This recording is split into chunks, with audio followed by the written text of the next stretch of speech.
Workshops करवाते हैं, अगर आपके अपने ये स्टैंडर्ड्स हैं तो फिर why are you wasting our time? नहीं, फिर हमारा टाइम वेस्ट क्यों कर रहे हैं आप, जब आपको खुद ही नहीं पता कि क्या करना है। नहीं, वो मैं भेजने लगा, अभी देखते हैं रिप्लाई क्या करते हैं। Resistance and factors on which it depends, resistance और उसके फैक्टर्स। अच्छा, सबसे पहले तो रेजिस्टेंस को डिफाइन करो, ये आखिरी टॉपिक है। रेजिस्टेंस है, इसके बाद न्यूक्लियर है। हाँ जी, रेजिस्टेंस को हम डिफाइन करेंगे ratio of voltage to current, तो R is equal to V over I.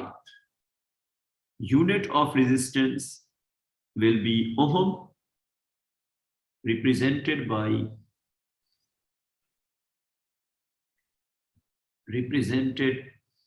this symbol. Unit of resistance is ohm, represented by this symbol. Done? अच्छा, उसके बाद हाँ भी लगा लेते हैं। अच्छा बच्चों, अब इसका हम करेंगे, देखें, अगर हम रेजिस्टेंस का यूनिट लिखते हैं ओहम, तो ओहम बेस यूनिट्स में क्या होता है? बेस यूनिट इसका अगर आपको याद है तो वेल एंड गुड, नहीं याद तो आप यहाँ पे बना लेंगे। वैसे अगर हम लिखें तो वोल्टेज का बेस यूनिट होता है पावर ओवर करंट वाले मेथड से। अगर देखा जाए वोल्टेज क्या होगा, पावर ओवर करंट, तो किलोग्राम मीटर स्क्वायर सेकंड -3, तो एम्पियर -1 डिवाइडेड बाय एम्पियर। तो बेस यूनिट जो रेजिस्टेंस का बन जाएगा वो बन जाएगा, ये ऊपर मैंने वोल्ट का लिखा होगा, ए और ए नहीं कट जाएगा, ज्यादा साइंस मार दिया आपने। Kilogram metre square second -3 ampere -2, ये किसका बेस यूनिट हो गया? ये रेजिस्टेंस का हो गया बेस यूनिट। ठीक है, तो अब अगली बात पे आ जाओ, फैक्टर्स। कौन से फैक्टर्स पे रेजिस्टेंस डिपेंड करती है? पहला सवाल जो हम आपसे पूछेंगे वो ये होगा, क्वेश्चन लिखो, what will be the effect of increase of voltage on resistance?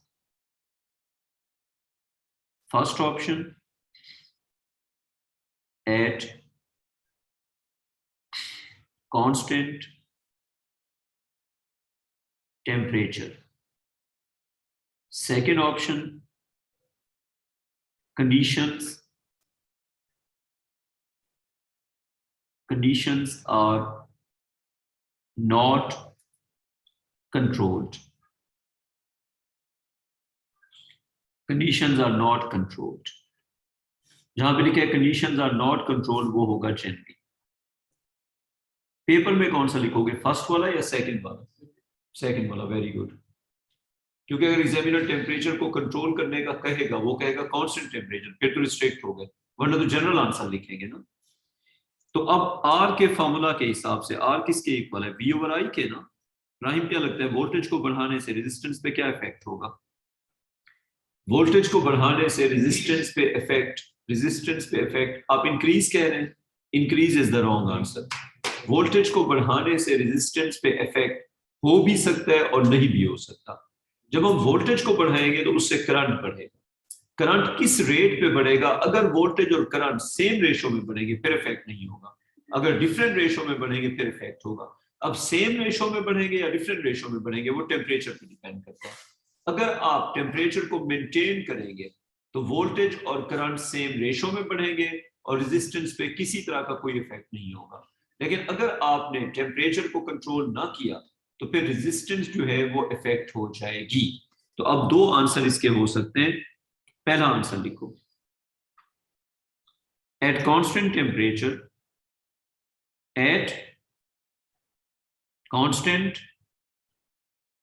Temperature, अगर आपने टेम्परेचर को फिक्स किया हुआ, आप टेम्परेचर को चेंज नहीं होने दे रहे, ठीक है, तो उस केस में क्या होगा? Voltage, increasing the voltage will increase the current, increasing the voltage will increase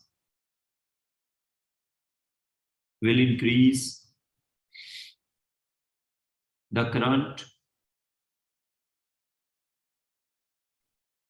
in the same ratio,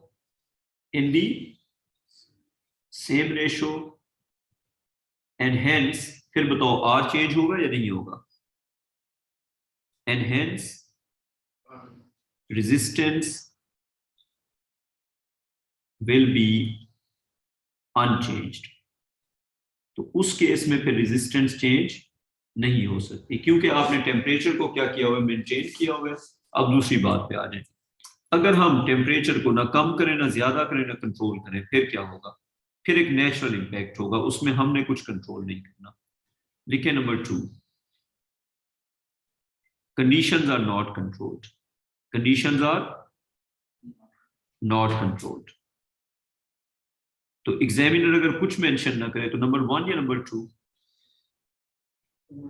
number 2। खुशी बेटा, अगर एग्जाम में एग्जामिनर ने आपको कुछ भी नहीं कहा हुआ, सिर्फ वो कहते हैं वोल्टेज को बढ़ाते हैं, बताओ क्या होगा, तो आप ऑप्शन नंबर 1 लिखेंगे या ऑप्शन नंबर 2 लिखेंगे? ऑब्वियसली आप ऑप्शन नंबर 2 लिखेंगे, जनरल ऑप्शन। तो इसमें आप लिखेंगे कि increasing the voltage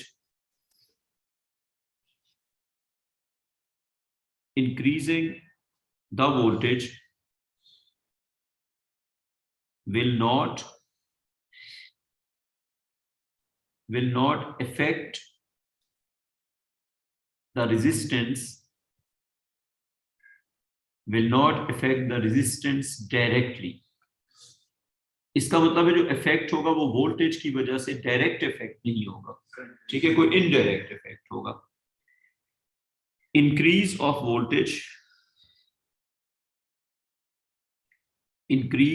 voltage will result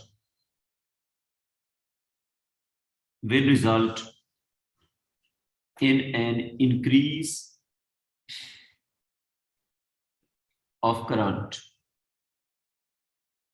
Increase of voltage will result in an increase of current. Rate of heating in a circuit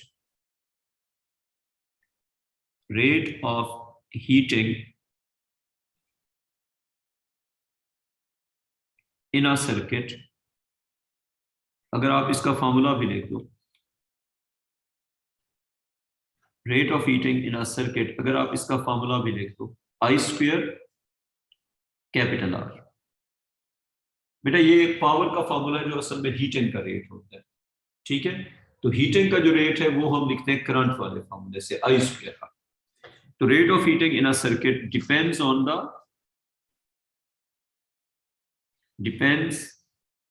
current, depends on the current. Current increase होगा, इतना simple नहीं, current बढ़ गया। अच्छा, जो तुम्हारा सवाल है, रेजिस्टेंस के बढ़ने से करंट कम होता है, करंट के बढ़ने से रेजिस्टेंस बढ़ती है। अब इंडिपेंडेंट वेरिएबल चेंज करने से पूरा रिलेशन चेंज हो जाता है। तो जैसे तुम कहो ना कि रेजिस्टेंस के बढ़ाने से करंट क्या होगा, मैं कहूंगा कम हो जाएगा, तुम कहोगे करंट के बढ़ाने से रेजिस्टेंस क्या होगी, अब तो तुम्हारा ख्याल होगा कि इनवर्स ही चलेगा ना। इतना सिंपल नहीं है, मैं पूरा तुम्हें बताऊंगा, इसको समझना। तो बात यह है कि rate of heating in a circuit depends on the current. At higher current will achieve more heating. Higher current will result in more heating. Higher current will result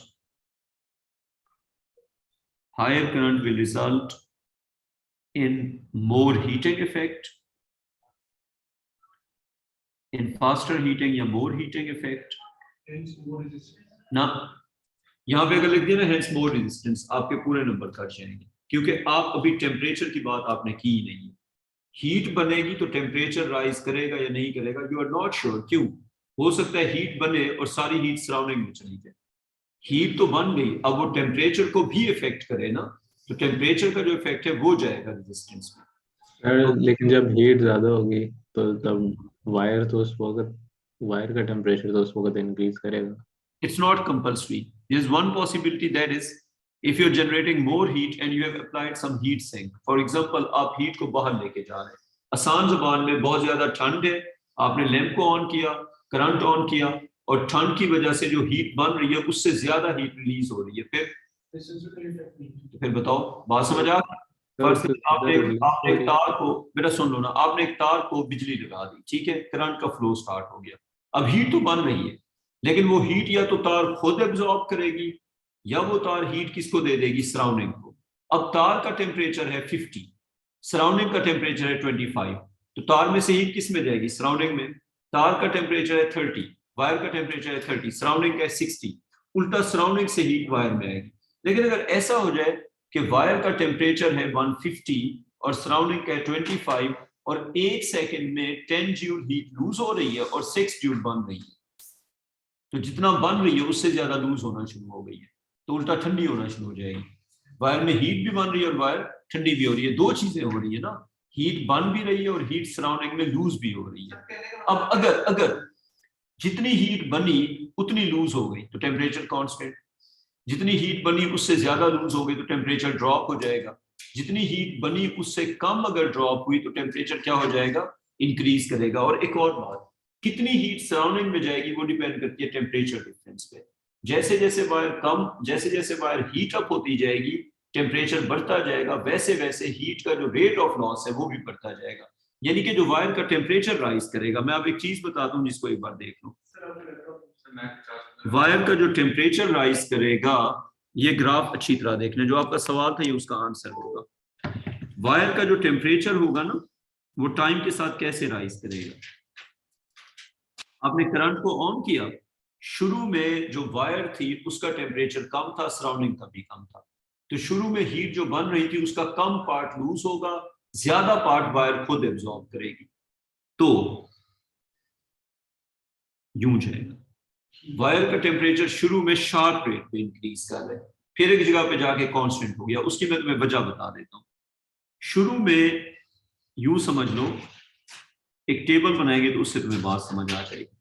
wire का टेम्परेचर, सराउंडिंग्स का temperature, wire और ये surrounding. शुरू में wire 25 पे, surrounding भी 25 पे।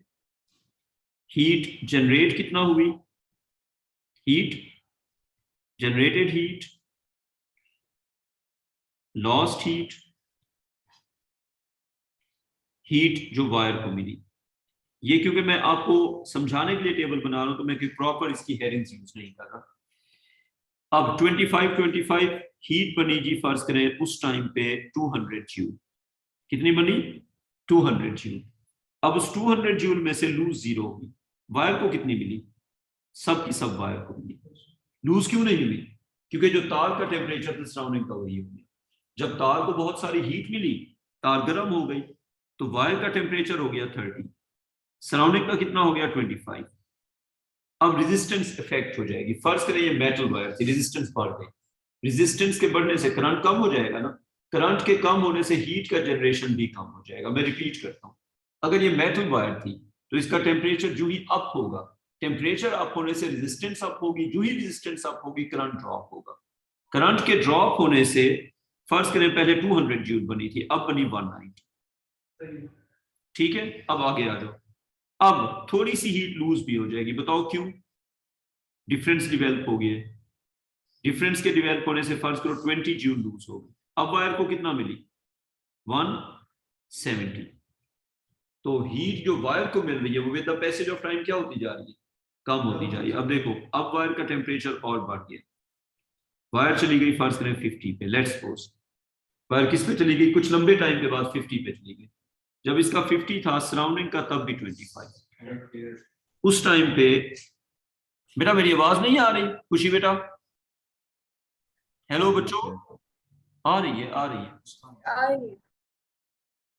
बेटा फिर आपका मसला होगा, मेरी आवाज आ रही है। अच्छा 50 25, अच्छा मेरी बात सुने, अब फर्ज करें 150 बनी, कितना बनी 150। अब टेम्परेचर का डिफरेंस और ज्यादा हो गया, लूज क्या हो जाएगी, फर्ज करें 50 लूज होगा, तो आपको वायर को 100 मिलेगी। अच्छा इस तरह टाइम गुजरते गुजरते वायर का जो शेयर है वो कम होता जा रहा है ना, तार को। हाँ बेटा बताएं, आपकी आवाज बीच में चली गई थी, अब आ रही है ना, अब आ रही है जी। ठीक है, अच्छा देखो, सर मैंने वो पार्ट नहीं सुना। कोई बात नहीं, आप इस टेबल को देखें। देखें, मैं बच्चों को ये बता रहा हूं कि तार का जो टेम्परेचर राइज करेगा वो इस पे डिपेंड नहीं करता कि हीट बनेगी कितनी, वो इस पे डिपेंड करता है कि हीट वायर को कितनी मिलेगी। तो वायर का जो हीट का पोर्शन है वो कम होता जा रहा है, क्योंकि जैसे जैसे तार हीट अप होगी सराउंडिंग में हीट लॉसेस बढ़ते जाएंगे। बेटा सराउंडिंग में कितने हीट लॉसेस होंगे वो डिपेंड सर करता अगर है। सराउंडिंग का टेम्परेचर ज्यादा हो वायर से फिर? बेटा सराउंडिंग का टेम्परेचर कैसे वायर हो ज्यादा होगा? जब हम सराउंडिंग में फिर रहे होते हैं, लैंप को ऑन करने से पहले तो लैंप रूम टेम्परेचर पे होगा। आप जितने मर्जी सवाल कर लें, जब तक सुन लेना बेटा, मैं कुछ बोल रहा हूँ। फर्ज करें कोई बंदा है, टेबल है, चेयर है, जो बला भी है, जब तक उसको गर्म नहीं करोगे वो रूम टेम्परेचर पे होगा। हम सब थर्मल इक्विलिब्रियम में होते हैं ना। एक बल्ब टेबल पे पड़ा हुआ है, जब तक उसको चलाओगे नहीं उसका टेम्परेचर क्या होगा? Room temperature. कोई भी चीज दुनिया में पड़ी हुई है, जब तक तुम उसको चलाओगे नहीं उसका टेम्परेचर क्या होगा? रूम टेम्परेचर होगा ना। तो रूम टेम्परेचर के ऊपर हम स्टार्ट करेंगे। अब सराउंडिंग का 25, बल्ब का 25, पहले सेकंड में हीट बनी 200। उस 200 में से सराउंडिंग में कुछ भी नहीं जाएगी। क्यों? क्योंकि सराउंडिंग में हीट तब जाएगी जब बल्ब का टेम्परेचर सराउंडिंग के टेम्परेचर से ज्यादा होगा। तो पहली सेकंड में जो 200 बनेगा वो किसको मिल गया? वायर को। अब वायर का टेम्परेचर 200 की वजह से राइज कर गया। अब जब उसका टेम्परेचर राइज कर गया, अब वायर का टेम्परेचर हो गया 35, सराउंडिंग का अभी भी कितना है? 25। सराउंडिंग का चेंज नहीं होता, वो 25 था। अब अगले सेकंड में फर्स्ट में हीट 200 ही बनी। अब 200 में से फर्स्ट में 30 लूज हो गई, तो वायर को कितना मिलेगी? 170। जब वायर को 170 और मिला तो उसका टेम्परेचर और ऊपर चला जाएगा। तो हीट का जो लॉस है वो हर सेकंड में बढ़ता नहीं जाएगा, तो वायर का शेयर बढ़ता जाएगा या कम होता जाएगा? कम होता जाएगा। वायर का टेम्परेचर कितना राइज करेगा वो इस पे नहीं डिपेंड करता कि हीट बनी कितना, वो इस पे डिपेंड करता है कि वायर के विदिन कितनी रहेगी। तो वायर खुद जितना हीट एब्जॉर्ब करेगी वो उसका टेम्परेचर राइज करेगी। खुशी बेटा अब समझ आइए आप जो मैं बात कर रहा हूँ? जी सर। ठीक है, अब देखें, आपको ये कर्वेचर समझ आ रहा है ग्राफ का कि टेम्परेचर का जो राइज है वो डिक्रीजिंग रेट पे है। सर क्योंकि जो, इसलिए क्योंकि फिर वायर का टेम्परेचर भी ज्यादा हो जाएगा सराउंडिंग से, हाँ, तो उससे फिर क्या होगा? उस पे जो सराउंडिंग में कम हीट हीट, रिटेन होगी। तो जो हीट बन रही है उससे खुद कम मिलेगी। तो वायर का टेम्परेचर तभी भी बढ़ेगा जब उसको खुद को हीट मिलेगी। इसीलिए जितने भी इलेक्ट्रिकल इंस्ट्रूमेंट्स होते हैं, इलेक्ट्रिकल अप्लायंसेस, डिवाइसेस होती हैं, वो सब एक सर्टेन ऑपरेटिंग टेम्परेचर पे जाके रुक जाती है। क्यों रुक जाती है? एक टाइम आता है जब जनरेटेड हीट और लॉस्ट हीट इक्वल हो जाती है। जब जनरेटेड और लॉस्ट हीट इक्वल हो जाएगी उसके बाद टेम्परेचर कम ज्यादा होगा। जितनी बनी उतनी गई, जितनी बनी। अब डिवाइस को ना मिल रही है ना वो लूज कर रही है। क्लियर? मतलब अगर 100 जूल बने और 100 जूल ही लूज हो जाए तो वायर का जो टेम्परेचर है वो मेंटेन हो जाएगा या नहीं हो जाएगा? इसीलिए सारे लैंप, सारे प्रोजेक्टर, सारे टेलीविजन एक ऑपरेटिंग टेम्परेचर अचीव करते हैं। लैपटॉप, जो भी चीजें, क्यों अचीव करते हैं? क्योंकि with the passage of time उनका टेम्परेचर जब सराउंडिंग से ज्यादा होता है तो हीट के लॉसेस ज्यादा होते जाते हैं। एक टाइम आता है जब जनरेशन वाली हीट जो है वो लॉस्ट वाली हीट के इक्वल हो जाती है। उसके बाद ना तो टेम्परेचर बढ़ता है ना टेम्परेचर कम होता है। बात क्लियर? यही इफेक्ट मैंने इसमें दिखाया हुआ है। अब खुशी बेटा ग्राफ समझ आ गया? जी सर, जो कांस्टेंट पोर्शन है वहां पे जनरेटेड और लॉस्ट हीट इक्वल है ना? इक्वल हो चुके हैं, और इस कांस्टेंट पोर्शन को कहते हैं ऑपरेटिंग टेम्परेचर। क्या कहते हैं? दुनिया में ऑपरेटिंग जितनी भी डिवाइसेस हैं सब अपना ऑपरेटिंग टेम्परेचर अचीव करती हैं। तो higher current will result in more heating effect. अब मैं क्या बता रहा था कि हीटिंग इफेक्ट का ये मतलब नहीं है कि टेम्परेचर बढ़े। तो आप अगर ये कहते हैं कि अगर हीटिंग इफेक्ट हो रहा है तो टेम्परेचर बढ़ेगा, ना। टेम्परेचर तब बढ़ेगा जो हीट बनी है वो सराउंडिंग में ना जाए। अगर सराउंडिंग बहुत ठंडी थी तो फिर वायर जो है जब आप उसको क्या करेंगे, उसको करंट पास करेंगे, तो हो सकता है उल्टा वायर का टेम्परेचर ना बढ़े। तो टेम्परेचर का बढ़ना हीटिंग इफेक्ट से रिलेटेड नहीं है, उसमें और बहुत सारे फैक्टर्स हैं। तो higher current result in more heating effect and hence, अगर हम जनरली बात करते हैं, स्पेसिफिक कंडीशंस नहीं है, and hence a rise of operating temperature। जितना हीट ज्यादा होती जाएगी उतना ऑपरेटिंग टेम्परेचर बढ़ता जाएगा। तो ऑपरेटिंग टेम्परेचर के बढ़ने से रेजिस्टेंस बढ़ भी सकती है, कम भी हो सकती है, डिपेंडिंग ऑन कि इट्स अ सेमीकंडक्टर और इट्स अ मेटल। तो आपने यहाँ पे ये नहीं कहना कि टेम्परेचर बढ़ने से रेजिस्टेंस बढ़ जाएगी, तो आप लिखेंगे increase temperature, increased temperature will increase the resistance or will change the resistance? Will change R. तो टेम्परेचर के बढ़ने से R चेंज होगा। तो R का जो इंक्रीज डिक्रीज या चेंज है ये वोल्टेज की वजह से है, करंट की वजह से, हीटिंग इफेक्ट की वजह से, या टेम्परेचर के राइज की वजह से? मेरी एक बात अच्छी तरह से, इट्स पॉसिबल कि हम वोल्टेज को बढ़ाएं लेकिन करंट ना बढ़े। तो वोल्टेज के बढ़ने से करंट का बढ़ना पहले तो कंपल्सरी हो गया। इट्स पॉसिबल कि हम वोल्टेज को बढ़ाएं, उससे करंट बढ़े, उससे हीटिंग हो, लेकिन टेम्परेचर ना बढ़े। क्यों ना बढ़े? इट्स पॉसिबल कि जो हीट बनी है वो वायर में एब्जॉर्ब होने की जगह बाहर चली जाए, ठीक है, वो होती है कंट्रोल कंडीशंस। तो अगर हम वोल्टेज को बढ़ाएंगे उससे करंट बढ़ेगा, उससे हीटिंग होगी, और वो हीटिंग अगर टेम्परेचर को चेंज करेगी तब रेजिस्टेंस चेंज होगी, पूरा सीक्वेंस बनेगा। ठीक हो गया? तो आखिरी इफेक्ट किसका जाएगा? टेम्परेचर का जाएगा। अब हेडिंग 2, इफेक्ट। तो वोल्टेज का डायरेक्ट इफेक्ट नहीं होता, ठीक है, वोल्टेज का डायरेक्ट कोई इफेक्ट नहीं होता। वोल्टेज टेम्परेचर के थ्रू ऑपरेट करती है, वोल्टेज से करंट, करंट से हीटिंग, हीटिंग से टेम्परेचर, और टेम्परेचर से रेजिस्टेंस। अच्छा, उसके बाद आप लिखेंगे इफेक्ट ऑफ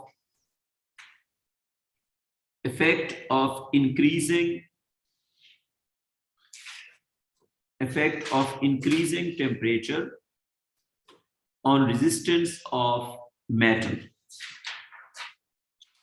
जब भी आपसे पूछे ना कि रेजिस्टेंस को क्या होगा, तो आप एक तो बात करेंगे फ्री इलेक्ट्रॉन के नंबर की, दूसरा आप बात करेंगे वाइब्रेशंस और कोलिजन्स की। रेजिस्टेंस दो चीजों पे डिपेंड करती है, कितने ज्यादा इलेक्ट्रॉन्स हैं और वो कितने टक्कर मार के जा रहे हैं, उनके कोलिजन्स कितने हो रहे हैं। तो अगर इलेक्ट्रॉन का नंबर बढ़ेगा तो रेजिस्टेंस कम होगी, इलेक्ट्रॉन के कोलिजन्स बढ़ेंगे तो रेजिस्टेंस ज्यादा होगी।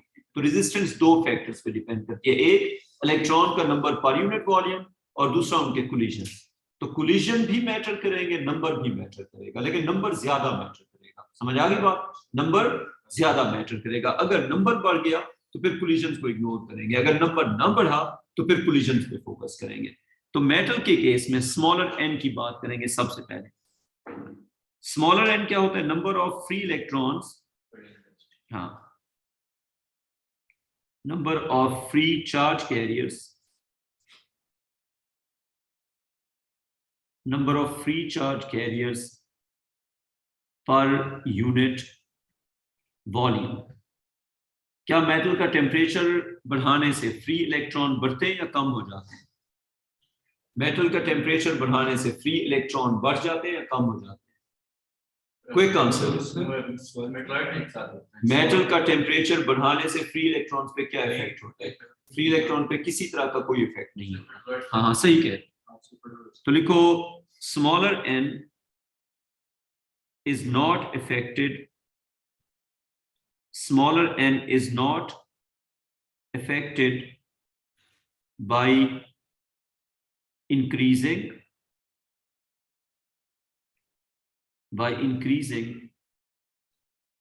temperature। ये सिर्फ मेटल की बात।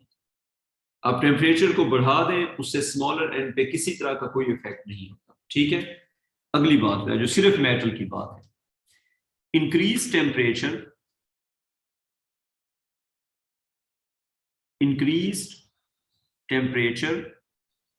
will result in increased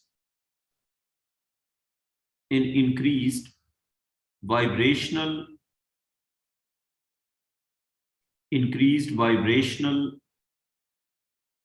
energy of metal nuclei। Sense बनती है? Average kinetic energy is temperature. Temperature बढ़ गया तो न्यूक्लियस क्या करेंगे? ज्यादा वाइब्रेट करेंगे। जब न्यूक्लियस ज्यादा वाइब्रेट करेंगे तो कोलिजन्स का रेट बढ़ जाएगा या कम हो जाएगा? The electrons will have more frequent collisions, frequency of collisions between free electrons and the nuclei will increase, और कोलिजन्स के बढ़ने से रेजिस्टेंस बढ़ जाएगा। तो रेजिस्टेंस का जो इंक्रीज है वो नंबर की वजह से नहीं है, क्योंकि जब टेम्परेचर ज्यादा होगा तो न्यूक्लियस ज्यादा हिलेंगे, ज्यादा वाइब्रेट करेंगे, तो उनमें से इलेक्ट्रॉन्स का पास करना डिफिकल्ट हो जाएगा, कोलिजन ज्यादा हो जाएंगे, पाथ डिफिकल्ट हो जाएगा। तो क्या लिखेंगे यहाँ पे कि this will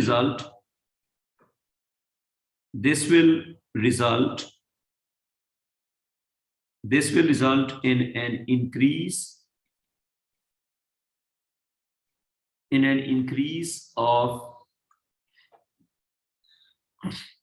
number of collisions. This will result in an increase of number of collisions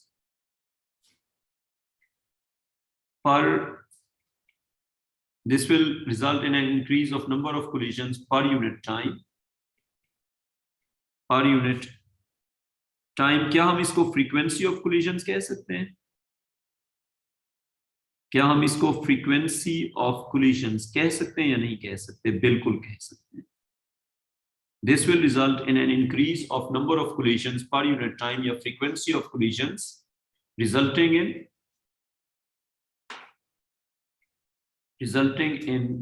increase of resistance. Metal की रेजिस्टेंस का इंक्रीज टेम्परेचर के साथ लीनियर होता है या नॉन लीनियर होता है? आपने क्या सीखा हुआ है अपने ओ लेवल में? Resistance of metal with temperature, for example in degree Celsius. खुशी बेटा ओ लेवल में क्या सीखा था, लीनियर या नॉन लीनियर? 0 डिग्री सेल्सियस पे जो रेजिस्टेंस होती है उसको जनरली आर नॉट कहते हैं. जी बेटा लीनियर होता है. Resistance of a metal increases linearly with temperature, यानी कि टेम्परेचर के इक्वल स्टेप्स में रेजिस्टेंस का जो राइज है वो इक्वल होगा. आइए समझ बात. अच्छा अब अगली बात पे आते हैं. ये तो कहानी किसकी हो गई कि अगर हम एक मेटल वायर है और उसका टेम्परेचर बढ़ाते हैं तो उसकी रेजिस्टेंस पे क्या इफेक्ट होगा. अब अगली हेडिंग लिखो, effect of increasing temperature, effect of increasing temperature on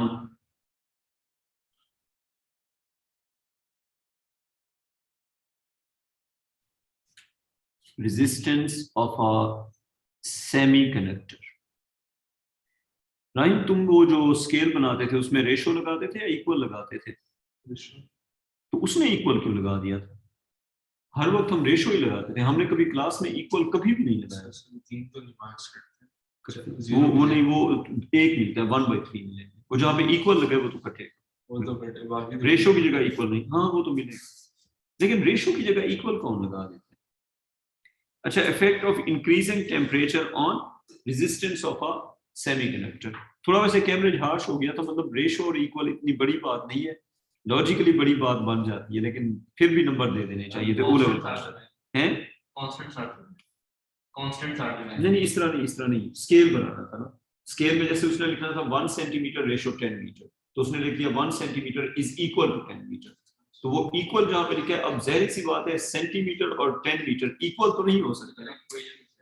जब आप रेशो बनाएंगे तो उसमें फर्ज करें स्केल बना रहे हैं, स्केल में आप रेशो के साइन की जगह अगर इक्वल का साइन लिख दें तो logically 1 centimetre 50 kilometre per hour के इक्वल तो नहीं हो सकता.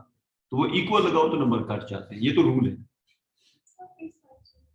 हाँ, अगर आपने लिख दिया नहीं किसी भी लेवल पे, ये नहीं राइट, ये वाले सही करते हैं. जैसे आप फर्ज करो 1 सेंटीमीटर को आप कहीं पे लिख देते हैं ना 10 मीटर पर सेकंड, तो ये मैथमेटिकली गलत है.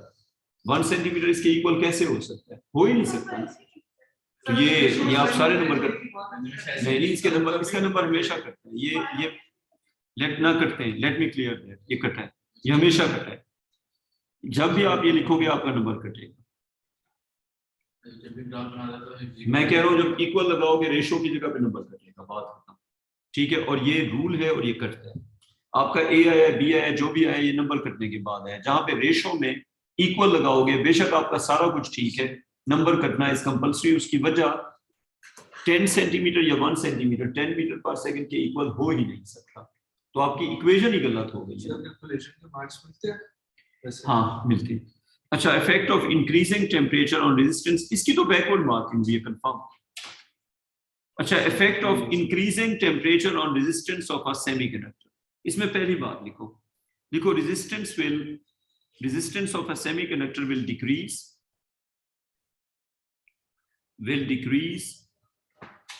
with increase of temperature. और वजह बताओ. with increase of temperature, और इसकी वजह बताओ. due to due to breaking, हाँ, due to breaking of covalent bonds, हाँ, ब्रेकिंग ऑफ कोवेलेंट बॉन्ड्स, बेटा आती है ना, due to breaking of covalent bonds, bonds भी लिखोगे चल जाएगा, कोवेलेंट कोवेलेंट ना भी लिखो, due to breaking of covalent bonds in the semiconductor structure, in the semiconductor structure, breaking of bonds will generate more free electrons. Breaking of bonds क्या करेगा? उससे free electron बनेंगे, जो fixed bonding वाले electron थे वो free बनते जाएंगे. ब्रेकिंग ऑफ बॉन्ड, जब आप सेमीकंडक्टर को हीट करते हैं उसके बॉन्ड्स ब्रेक होते हैं, उसमें और ज्यादा इलेक्ट्रॉन बनते हैं. Breaking of bonds will result in an increase of number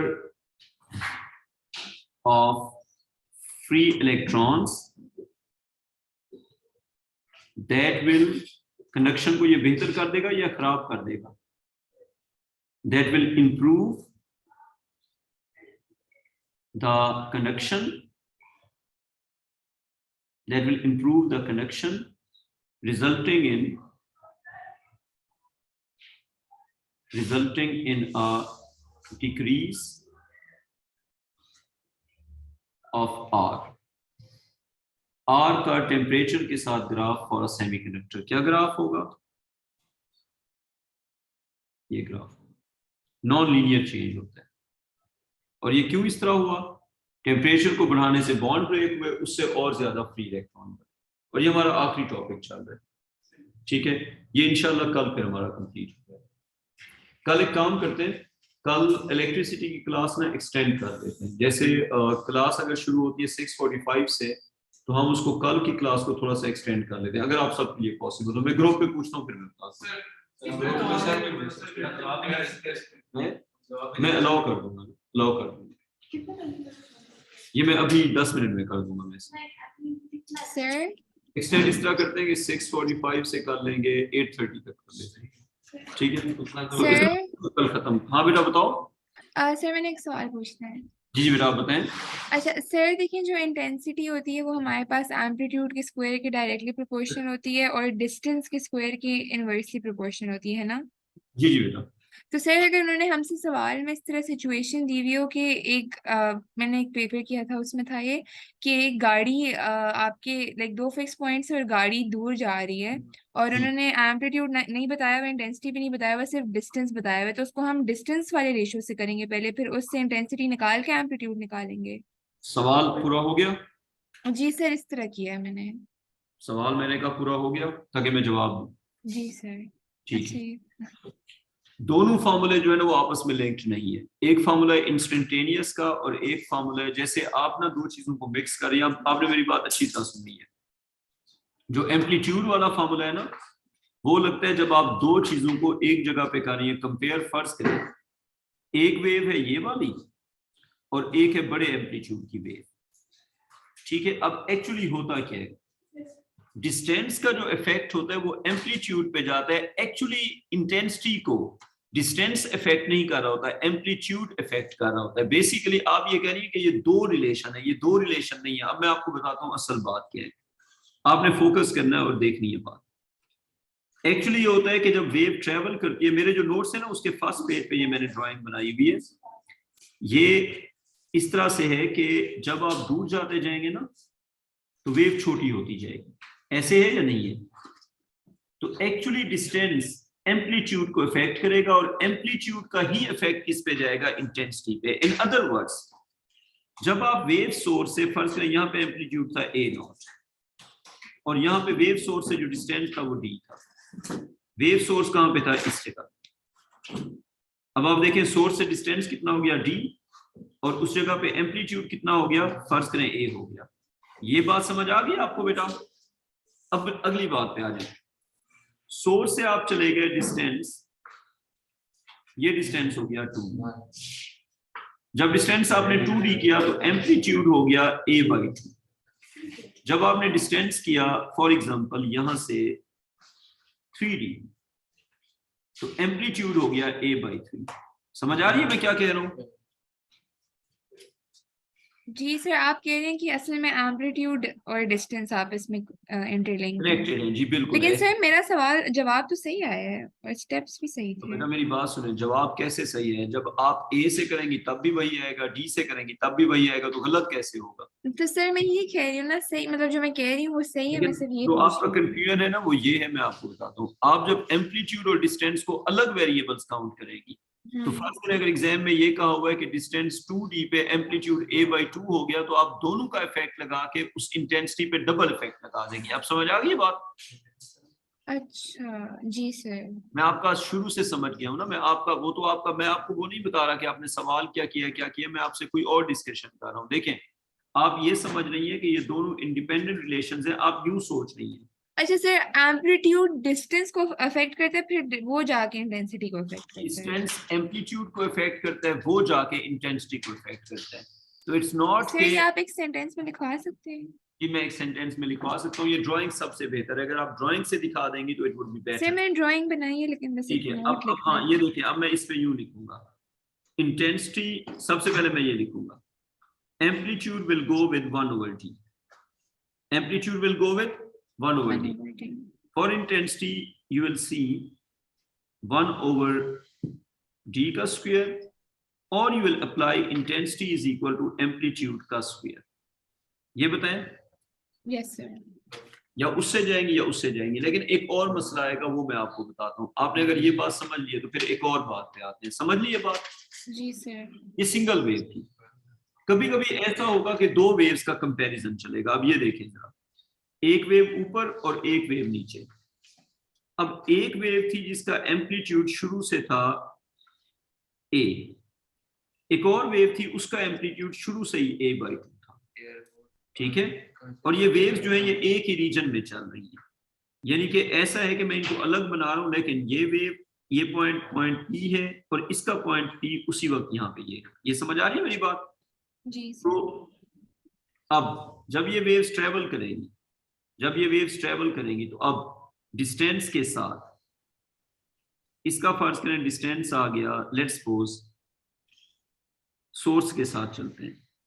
ये सोर्स इसका यहाँ पे था, इसका सोर्स भी उसी जगह पे था। सोर्स से ये हम थे डिस्टेंस d पे, ये भी हम डिस्टेंस d पे थे। अब जब हम डिस्टेंस जाते हैं 2D पे, तो 2D पे जाके जो एम्पलीट्यूड हो जाएगा वो हो जाएगा a/2। इसका एम्पलीट्यूड 2D पे जाके हो जाएगा, इसका एम्पलीट्यूड 2D पे जाके हो जाएगा a/4। अब यहाँ पे डबल फॉर्मूला लगेगा। क्यों?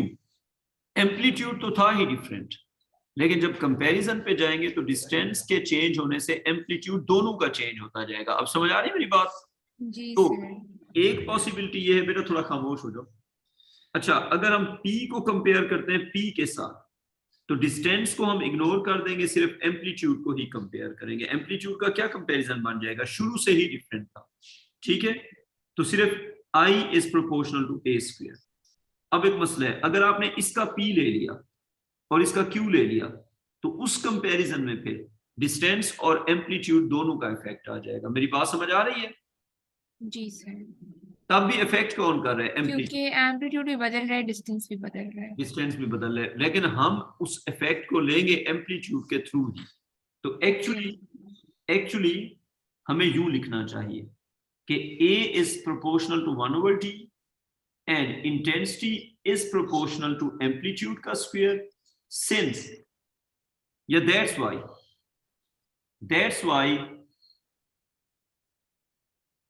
that's why intensity A की जगह हम पुट कर देते हैं 1/d, और ये एंड नहीं है, ये और है, या वो या ये। अब समझ आ गई बात? जी सर, आगे समझ।